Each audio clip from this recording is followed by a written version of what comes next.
You are scrolling through Tradesplane late at night. You see it, a twin-engine airplane with leather seats, a decent panel, and a price tag lower than a Toyota Camry. You think you found a loophole. You think you found the deal of the century. You did not. You found a financial landmine. There is a specific class of aircraft that are cheap for a reason. They lure you in with a low purchase price, and then they destroy you with parts that do not exist, engines that overheat, and annual inspections that cost more than the hull value. These are 10 cheap planes that will bankrupt you. We are talking about maintenance nightmares. We will cover models from the Mixmaster that cooks its own rear engine, to the bamboo bomber that rots from the inside out, to the pressurized luxury sedan that requires a team of engineers just to change a light bulb. The purchase price is just the admission ticket to the circus. So, do you want to fly, or do you want to fund your mechanic's boat? In the 10th place, the Cessna 310 flashes across your screen with a $50,000 sticker and the promise of twin-engine swagger. 2 engines, leather seats, 180 knots. What could possibly go wrong? Here is the punchline. The 310's electromechanical landing gear is not hydraulic. It is a Rube Goldberg parade of chains, sprockets, torque tubes, and switches, each one waiting for a drop of corrosion or a missed lube to send your investment straight into the shop. FAA service. Difficulty reports point to a 20% rate of gear rigging failures. 1 in 5 planes will bite you here. When it happens, you are looking at 40 to 60 hours of labor just to tear down and overhaul the system. Median invoice is $18,000. I have seen bills run $12,000 to $25,000, and that is if you catch it before a gear up landing. Now double everything. 2 engines, 2 props, 2 times the terror. The so-called twin rule is brutal. 2 overhauls at $40,000 each, 2 props at $10,000 each, and a gear bill that can eat up half your hull value in a single shot. The 310 is a masterclass in deferred maintenance regret. You thought you bought a bargain. You bought a $60,000 ticket to the maintenance lottery, and the house always wins. Number 9 is the Piper Apache, the poster child for negative equity in general aviation. The ad says $30,000 for a twin-engine classic. How could you go wrong? Here is the catch. Every Apache comes with a pair of engines that both want your wallet on the same schedule. Overhauling one Lycoming engine can run $35,000, and the FAA does not let you fly on a single engine. 2 engines, 2 TBO, clocks ticking. That is $70,000 to $90,000 in fresh metal before you even touch the propellers, and the airframe itself is often worth less than the avionics stuffed inside the panel.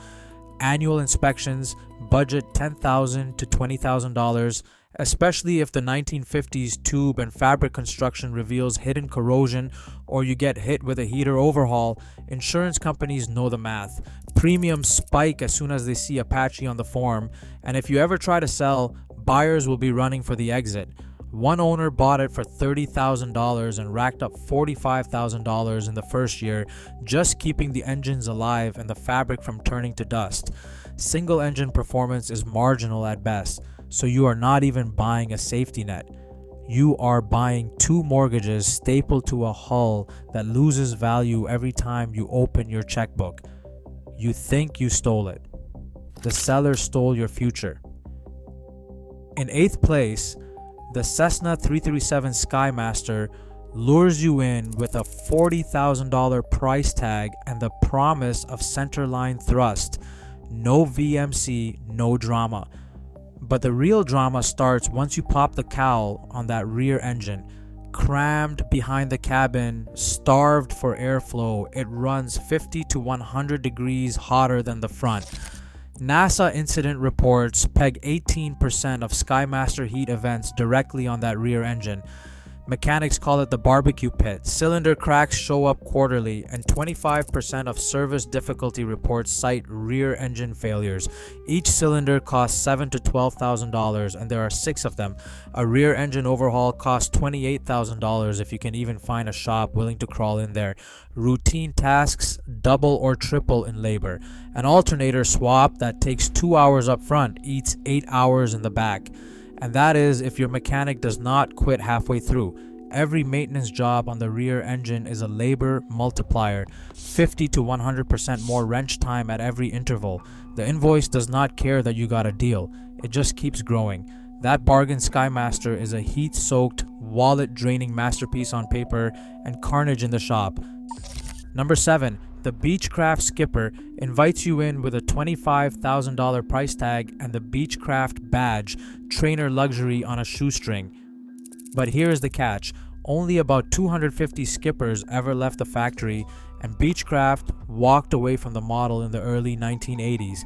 That means every time you need a landing gear, casting, or a brake part, you are not just calling a warehouse, you are launching a nationwide scavenger hunt. Owners talk about 3 to 9 months just waiting for a single gear component. In that time, you are paying hangar rent, $1,200 a month if you are lucky, watching $12,000 to $15,000 evaporate while your airplane sits on flat tires. Some desperate owners buy entire skipper carcasses for $15,000 just to harvest a single part. And if you think you will get airborne quickly, think again. Salvage yards quote timelines in seasons, not weeks. The real price of a skipper is not the ad's $30,000. It is the $20,000 a year you bleed while grounded, waiting for the next unobtainable widget. Every month, lost parts limbo is another month you are not flying, and another month your so-called bargain is rotting in negative equity.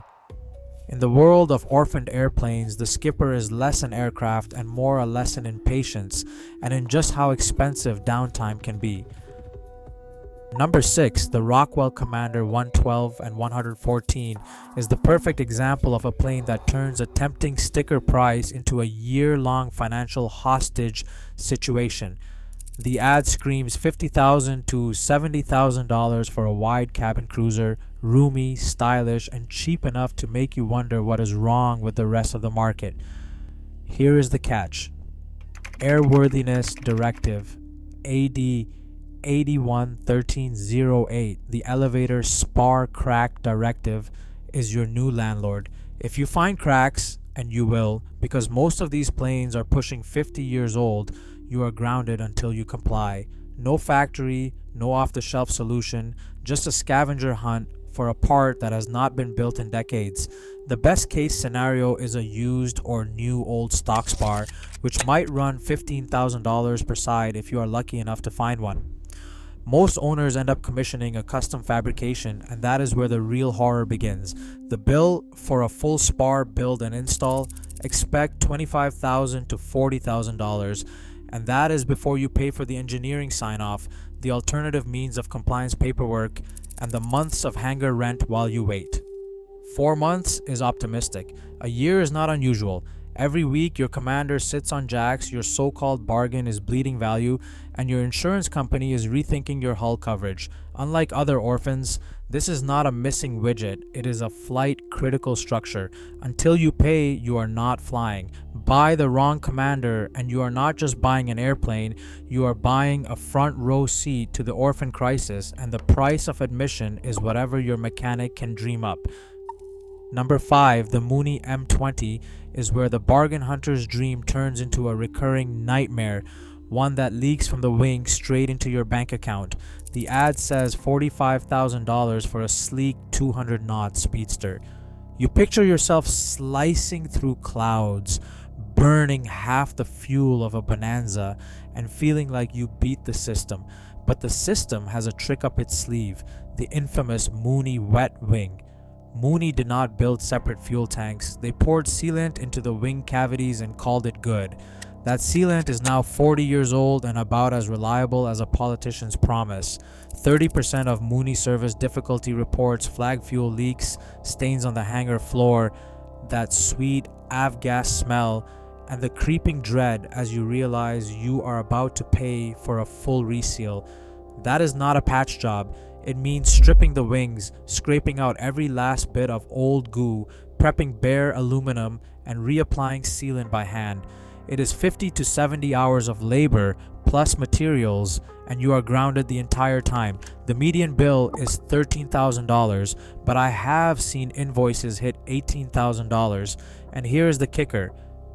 It is not a one-time fix. Most owners are back in the shop every 2 to 5 years watching the same nightmare rerun. Buy a cheap Mooney and you are signing up for a cyclical wallet hit every few years, another 5-figure check, another season spent watching your hull value drip away with each blue stain. The real Mooney airworthiness directive is not from the FAA, it is from your mechanic, and it is due again soon. Number 4. The Piper Comanche 250 is where the FAA turns your checkbook into its own personal ATM. An ad flashes $50,000 to $80,000 for a classic speedster, sleek lines, retractable gear, and just enough vintage swagger to make you forget the catch. But here's the fine print. AD 800403. The stabilator horn directive is not a suggestion. It is a recurring federal tax on your wallet, and skipping it means your Comanche is legally grounded. Every 100 to 1,000 hours, depending on the compliance path, you are on the hook for a teardown of the tail, stripping out the stabilator horn, inspecting for cracks, and praying you do not find one. The bill is anywhere from $5,000 to $15,000 per cycle, and that is if you catch it early.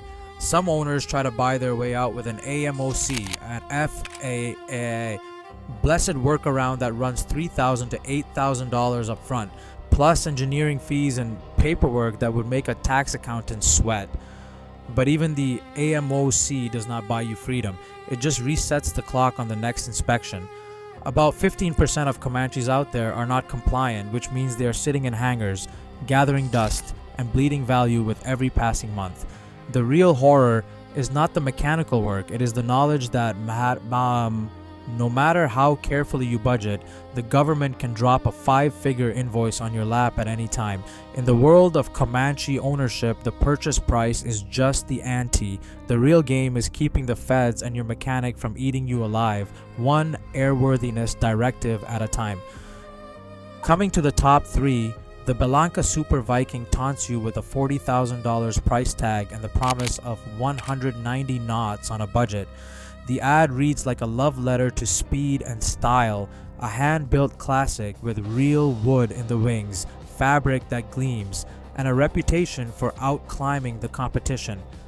But here's the part the brochure leaves out.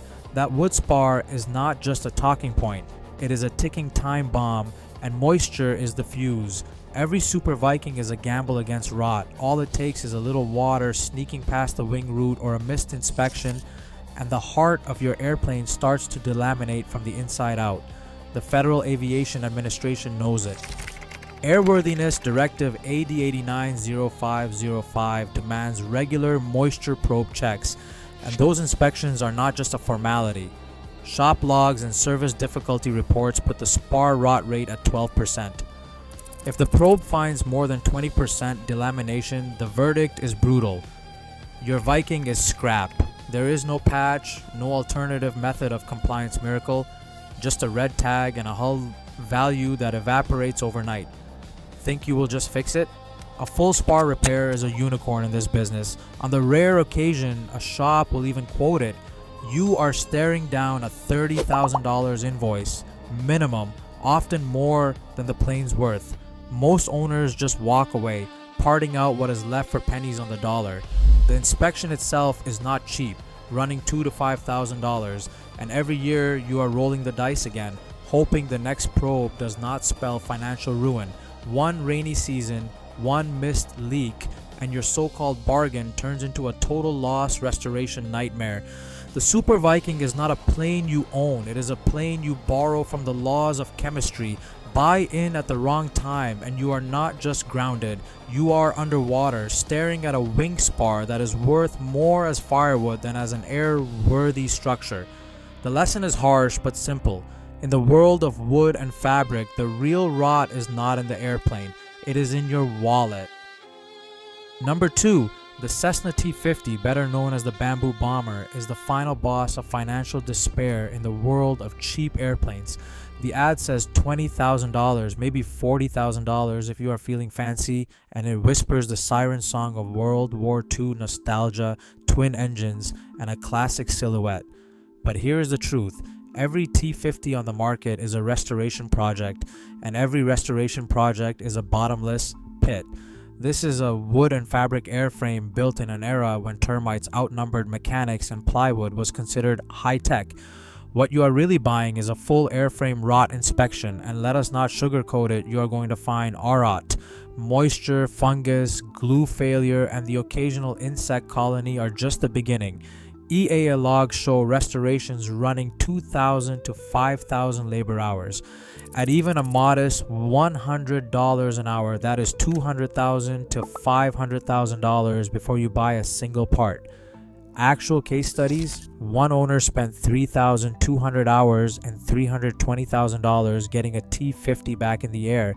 Insurance valued it at $75,000. That is a $245,000 lesson in negative equity, and the only thing you are flying is your checkbook into the ground.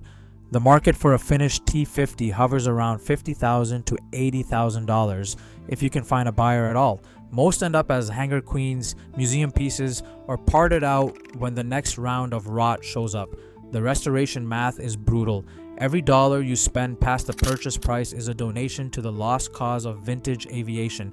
If you are tempted by the price, remember there is nothing more expensive than a cheap wooden twin.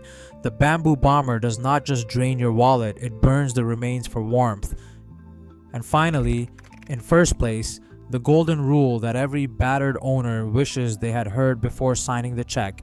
Buy the cleanest, simplest airplane you can afford and pay up for documented maintenance. Forget the siren song of cheap twins, orphan planes, or complex speed machines. The real secret is not a hidden gem on the back page of Trade A Plane. It is a boring, well-kept Cessna 172 or Cherokee with logbooks thicker than the phone book and a shop history you can actually verify. Here is why. Clean, simple singles hold their value. They are easy to insure, easy to maintain, and every mechanic on the field knows how to keep them flying. You want an airplane that is more reliable than exciting, with parts you can get overnight and airworthiness directives that will not put you into a recurring compliance spiral. Think of it as buying peace of mind by the hour, not gambling on a maintenance jackpot. When you are tempted by a $35,000 twin or a $45,000 wood and fabric classic, run the numbers. Worst case repair divided by hull value. If a single repair can eat half your airframe's worth, you are not buying a plane, you are buying someone else's deferred maintenance bill. Use a real pre-buy checklist. Demand proof of recent annuals, airworthiness directive compliance, and no missing logbooks. Walk away from any project that smells like a rescue. The cheapest airplane is almost never the cheapest to own. If you want to fly instead of fund your mechanic's next vacation, remember, pay more now, bleed less later. That is the only deal in aviation that is actually a bargain. Across all 10 cautionary tales, one brutal pattern emerges. In aviation, the real cost is not what you pay up front. It is what lurks in deferred maintenance, rare parts, and relentless airworthiness directives. Negative equity is not a risk. It is a guarantee when you chase bargains. In this world, cheap airplanes do not crash. They quietly destroy your bank account. Want to fly? Buy the best maintained bird you can afford, not the cheapest dream.